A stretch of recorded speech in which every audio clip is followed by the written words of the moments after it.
Welcome back, everybody, to another episode of the Ranger 363V restoration. This is part 33 of the series, and in today's video, we're going to be working in the back compartment here, getting all the wires cleaned up, and getting the Perco switch installed. So without further ado, let's get into it.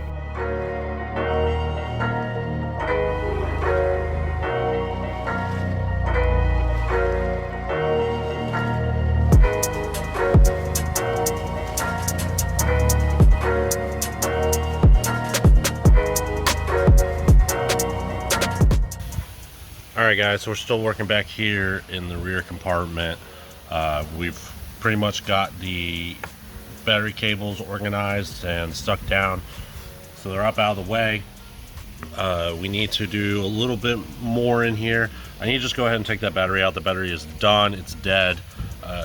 It's dead to me. I'm finished with it. So we're going to go ahead and take that out, and then we need to pull the vents down and screw them into place down there so we get some air circulation, and then we'll just kind of wipe everything up and we should be pretty good and done.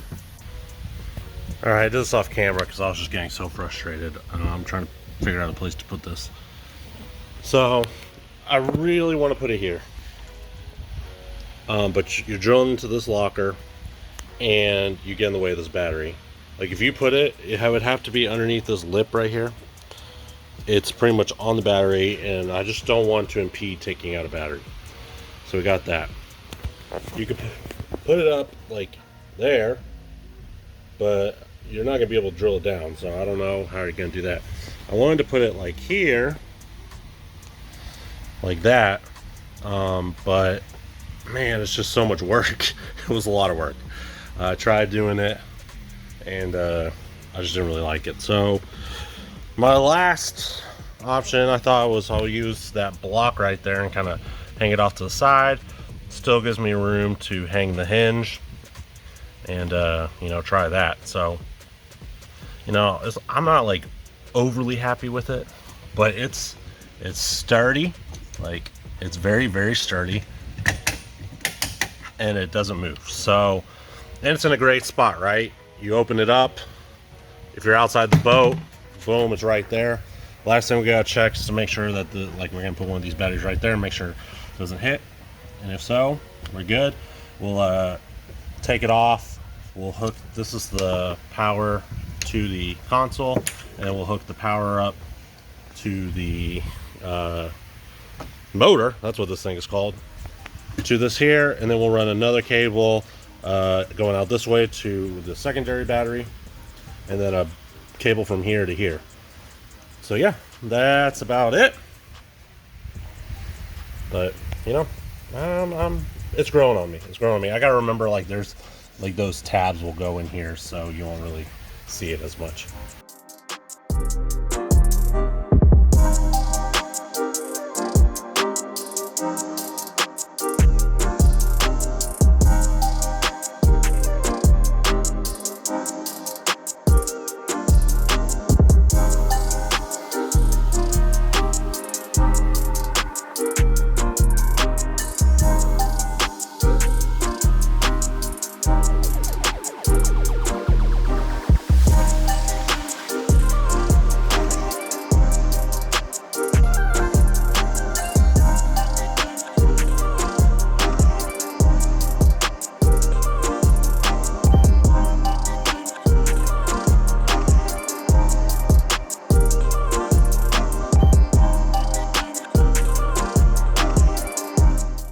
Now that we got the Perco switch all figured out, we're going to go ahead and install the plug for the charger.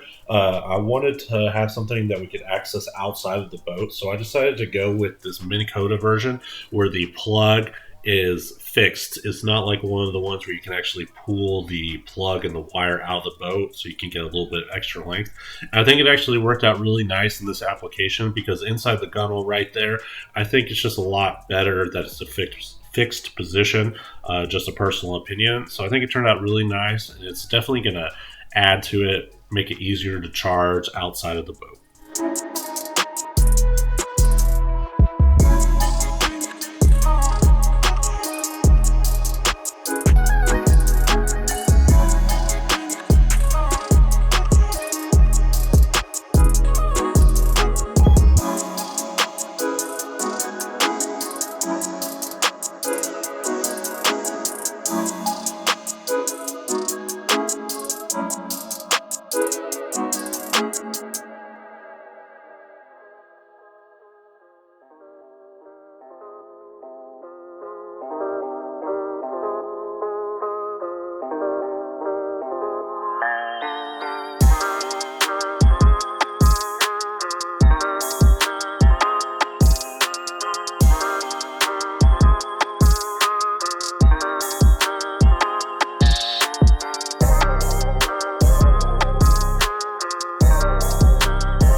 Alright guys, so there it is. The back compartment's 90% done. Obviously got to put the batteries in, hook everything up. But I guess we'll start at the Perco switch and kind of work our way around and kind of walk you through how I designed this. So I got this Perco switch here. It's a 3-position off, battery 1 and 2, and then battery 2. It's just screwed in. There's like a little bit of beefy part right here, fiberglass, so I screwed it in there. And it's sticking out that far because if it was closer, it would hit this battery, and if it's stuck out too far, it hit this battery and won't be able to get it out. So we got that. All right, so this wire right here is the power going into the Perco switch.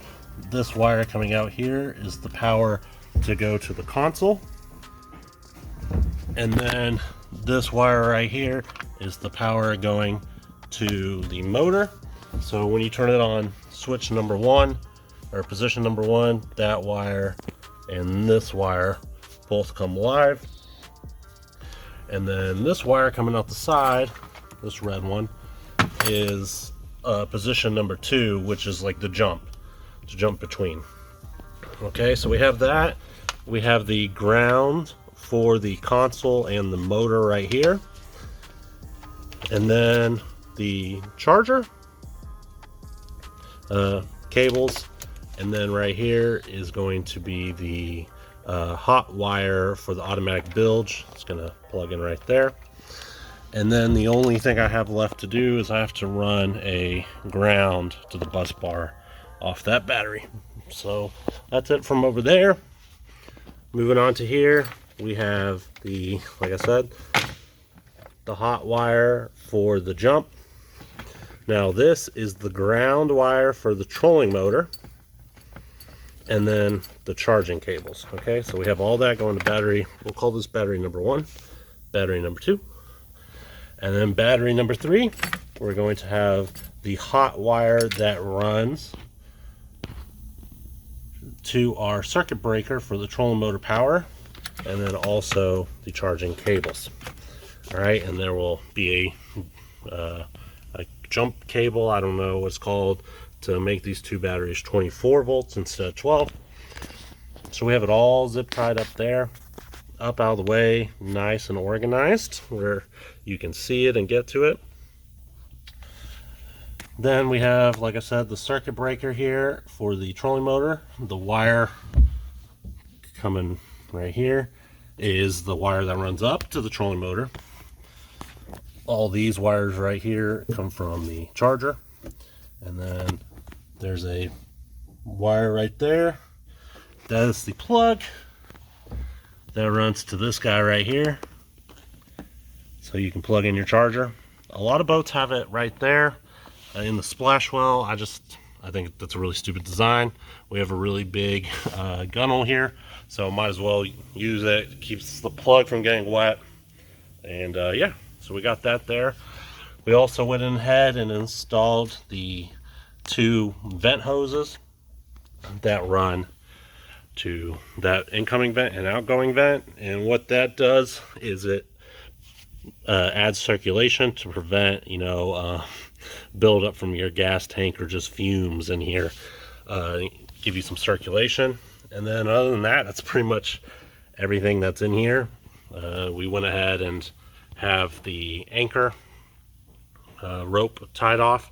I don't know where the little ball went, so I might just have to be like that. But yeah, it's getting there. It's come a long way. I've said this before, and I've said this, I'll say it again, is the hardest part about boat wiring is 3 things. There's 3 things. First is planning it all out, making sure you have enough stuff going everywhere, okay? Part number 2, the longest part, is running the wire. Running wire is the most time-consuming part because a snake, wire snake, or whatever you guys call them, the fiberglass rods, they don't ever go where you want them to go. And then number 3 is tie wrapping everything to make it look good. I probably blew through maybe 50, 60 tie wraps to do this. And I know you guys think I'm exaggerating. I'm not. Let's just take it. I redid each one of these probably 4 times. 5 times at most. And then I had to go through and there. Does that make sense? So I started by running all the cables for the charger, kind of laying them out.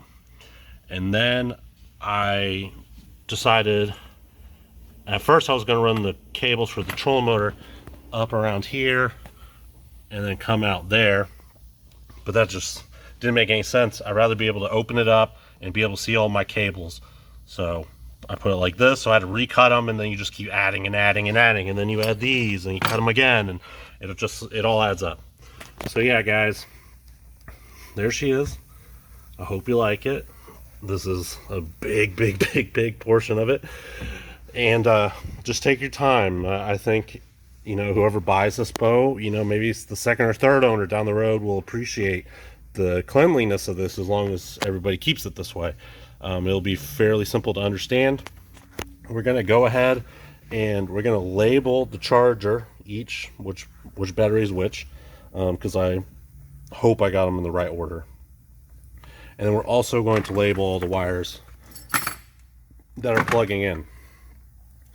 So yeah, we got that. Whew. It's hot, and I'm glad this is over.